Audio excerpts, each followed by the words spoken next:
som nevidel. Trošku chápeš, jak som taký, že... Závidím. Zarobil si miliónko? Já ti jenom závidím vlastně, kámo. Jsem si to hambil cením. Ale já jsem si to hambil povedat. Jo. To nepošleš mi prosím tě to, skript na to, jak zarobit milion korun. Ja chcel som totiž to isté video. Dneska do nejakého bubnu. Máme takého pikera na Slovensku. Ale takže tohle video mělo takový na svete dní, prostě círky jako co? OK. Měl takový Máš u mě $500.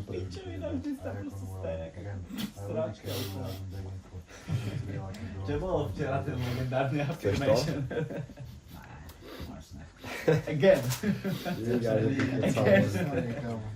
To je iná pičovina. And again. A to sa mal inak skýtať. Strašná pičovina. Naozaj potrebuješ teraz. Nie, naozaj musím teraz posielať, nemôžem to posielať 2 mesiace.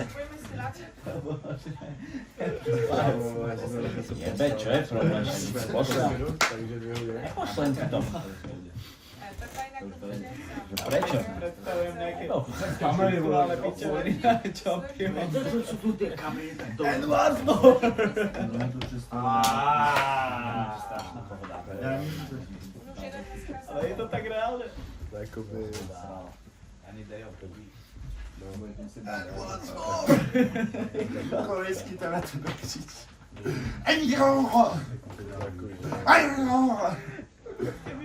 Keby tomu rozumieš, tak reálne to tak je.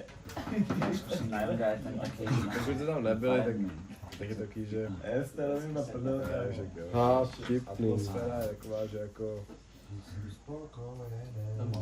Atmosféra ti může pohltit, jako víš co, takže je takový, že... Jakože je to prdel reálně, jakože takhle to, ale... Nechci to úplně hejtit, ale joke je to taky. Douglas. Soon to be right. Soon. Takže máte si vydať to, nezavolá mi, hej? Dobre, mám vôbec som nebol ríšen stres vyjebaný to tak pred hodinkou. Kryštáš kurva na paložení zájma. Pošlu ti to na Revolut? Revolut.